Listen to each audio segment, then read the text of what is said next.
बहुत समय पहले हिंदुस्तान में एक महान और न्यायप्रिय बादशाह राज करते थे जिनका नाम था अकबर।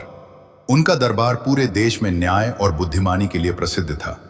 दूर दूर से लोग अपनी समस्याएं लेकर उनके पास आते थे और बादशाह हमेशा न्याय करने की कोशिश करते थे। बादशाह अकबर के दरबार में एक बहुत ही बुद्धिमान मंत्री थे जिनका नाम था बीरबल। बीरबल अपनी तेज बुद्धि, चतुराई और समझदारी के लिए जाने जाते थे। जब भी कोई कठिन समस्या आती तो बादशाह अकबर अक्सर बीरबल से सलाह लेते थे। एक दिन सुबह का समय था। सूरज की किरणें महल के सोने के गुंबदों पर चमक रही थी।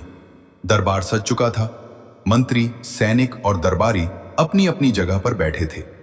बादशाह अकबर सिंहासन पर बैठे हुए थे और लोगों की समस्याएं सुन रहे थे। तभी अचानक दरबार के बाहर जोर जोर से बहस और झगड़े की आवाज आने लगी। चार आदमी आपस में लड़ते झगड़ते दरबार में आ पहुंचे। चारों बहुत गुस्से में थे और एक दूसरे पर आरोप लगा रहे थे। बादशाह अकबर ने हाथ उठाकर कहा, चुप हो जाओ, ये शाही दरबार है, यहां शोर नहीं किया जाता। एक एक करके अपनी बात कहो। चारों आदमी थोड़े शांत हुए। उनके हाथ में एक छोटी सी थैली थी। जब दरबार के सैनिकों ने थैली खोली तो उसमें 3 चमकते हुए सोने के सिक्के निकले। दरबार में हल्की फुसफुसाहट होने लगी। बादशाह अकबर ने पूछा, बताओ मामला क्या है? पहला आदमी आगे आया। उसका नाम रामू था। वो बोला, जहांपना, मैं एक गरीब आदमी हूं। आज सुबह मुझे रास्ते में यह थैली मिली थी। इसमें 3 सोने के सिक्के थे। मैं इन्हें लेकर घर जा रहा था कि तभी ये तीनों लोग आए और कहने लगे कि सिक्के उनके हैं। दूसरा आदमी तुरंत चिल्लाया, जहांपना, यह झूठ बोल रहा है, ये सिक्के मेरे हैं। मैं बाजार से लौट रहा था और शायद रास्ते में गिर गए थे। तीसरा आदमी बोला, जहांपना, ये दोनों झूठ बोल रहे हैं। मैंने ही यह सिक्के पहले आदमी को सुरक्षित रखने के लिए दिए थे। अब चौथा आदमी आगे आया और बोला, जहांपना, सच तो यह है कि ये सिक्के मेरे हैं। ये तीनों मिलकर मुझे धोखा देना चाहते हैं। दरबार में फिर से शोर होने लगा। बादशाह अकबर सोच में पड़ गए। 3 सिक्के, लेकिन 4 दावेदार। किसकी बात सच थी, यह समझना आसान नहीं था।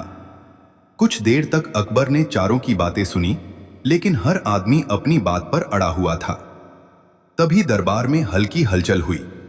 बुद्धिमान मंत्री बीरबल दरबार में प्रवेश कर रहे थे। अकबर के चेहरे पर हल्की मुस्कान आ गई। उन्होंने कहा, बीरबल, आज तुम्हारे लिए एक मुश्किल मामला है। बीरबल ने झुककर सलाम किया और बोले, जहांपना, समस्या क्या है? अकबर ने पूरी बात उन्हें बता दी।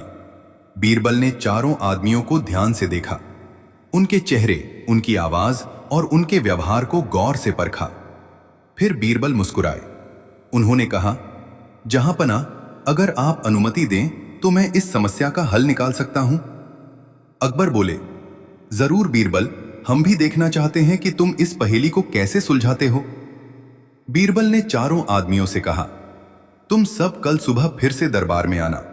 तब तक इन सिक्कों को शाही खजाने में सुरक्षित रखा जाएगा। चारों आदमी मान गए, लेकिन दरबार के कुछ लोग हैरान थे।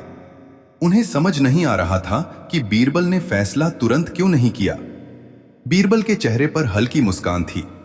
असल में वह एक ऐसी योजना बना रहे थे जिससे सच अपने आप सामने आ जाए। उस रात चारों आदमी अपने अपने घर गए, लेकिन उनके मन में डर और बेचैनी थी। किसे सिक्के मिलेंगे? क्या सच सामने आएगा? अगले दिन सुबह फिर से दरबार लगा और यहीं से शुरू हुआ बीरबल का असली परीक्षण। कहानी भाग 2। अगले दिन सुबह फिर से शाही दरबार सजा। सिंहासन पर महान बादशाह अकबर बैठे थे और उनके पास बुद्धिमान मंत्री बीरबल खड़े थे। दरबार में सभी दरबारी उत्सुक थे, क्योंकि उन्हें जानना था कि 3 सिक्कों का असली मालिक कौन है। थोड़ी देर बाद सैनिक चारों आदमियों को दरबार में ले आए। चारों के चेहरे पर घबराहट साफ दिखाई दे रही थी। बादशाह अकबर ने कहा, बीरबल, अब बताओ तुम्हारी योजना क्या है? बीरबल ने मुस्कुराते हुए कहा, जहांपना, सच्चाई को छुपाना मुश्किल होता है। आज सच अपने आप सामने आ जाएगा। फिर बीरबल ने सैनिकों को आदेश दिया कि चारों आदमियों को अलग अलग कमरों में ले जाया जाए, ताकि वे आपस में बात न कर सकें। दरबार में बैठे लोग हैरान थे। उन्हें समझ नहीं आ रहा था कि बीरबल क्या करने वाले हैं। सबसे पहले बीरबल ने पहले आदमी को बुलाया। वो आदमी डरते डरते सामने आया। बीरबल ने उससे पूछा, अगर ये 3 सिक्के तुम्हें मिल जाएं तो तुम उनका क्या करोगे? आदमी बोला, मैं उनसे अपने लिए नए कपड़े खरीदूंगा। बहुत समय से मेरे पास अच्छे कपड़े नहीं हैं। बीरबल ने सिर हिलाया और उसे जाने दिया। अब दूसरे आदमी को बुलाया गया। बीरबल ने उससे भी वही सवाल पूछा। दूसरा आदमी बोला, मैं इन सिक्कों से अपने घर के लिए खाना और अनाज खरीदूंगा। मेरे घर की हालत बहुत खराब है। बीरबल ने उसे भी जाने दिया। अब तीसरा आदमी आया। वो शांत दिखाई दे रहा था। बीरबल ने उससे पूछा, अगर ये सिक्के तुम्हें मिल जाएं तो तुम क्या करोगे? तीसरा आदमी बोला, मैं इन्हें वापस उसी आदमी को दे दूंगा जिसने मुझे सुरक्षित रखने के लिए दिए थे, क्योंकि ये मेरे नहीं हैं। यह सुनकर बीरबल के चेहरे पर हल्की मुस्कान आ गई। अब चौथे आदमी को बुलाया गया। वो बहुत घबराया हुआ था। बीरबल ने वही सवाल उससे भी पूछा। वो हकलाते हुए बोला, मैं अभी नहीं सोच पाया कि मैं इनका क्या करूंगा। अब बीरबल को सब समझ आ गया। उन्होंने चारों आदमियों को फिर से दरबार में बुलाया।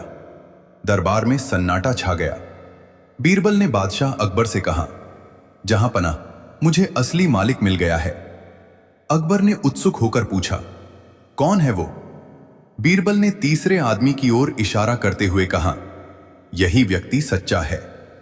दरबार में हलचल मच गई। बादशाह अकबर ने पूछा, तुम्हें यह कैसे पता चला? बीरबल बोले, जहां पनाह, जो आदमी सच बोल रहा था वही सिक्कों को वापस करने की बात कर रहा था। बाकी तीनों सिक्कों को अपने लिए रखना चाहते थे। इससे साफ है कि सिक्के वास्तव में इसी व्यक्ति को सुरक्षित रखने के लिए दिए गए थे। बादशाह अकबर बहुत खुश हुए। उन्होंने कहा, वाह बीरबल, तुमने फिर साबित कर दिया कि तुम्हारी बुद्धि का कोई जवाब नहीं। फिर बादशाह ने आदेश दिया कि तीनों सिक्के उस तीसरे आदमी को दे दिए जाएं। बाकी तीनों झूठ बोलने वाले लोगों को चेतावनी देकर दरबार से निकाल दिया गया। चारों तरफ बीरबल की बुद्धिमानी की चर्चा होने लगी। उस दिन के बाद पूरे राज्य में यह कहानी फैल गई कि सच्चाई और ईमानदारी को कभी छुपाया नहीं जा सकता। सीख, सच्चा इंसान कभी लालच नहीं करता और अंत में सच्चाई की ही जीत होती है।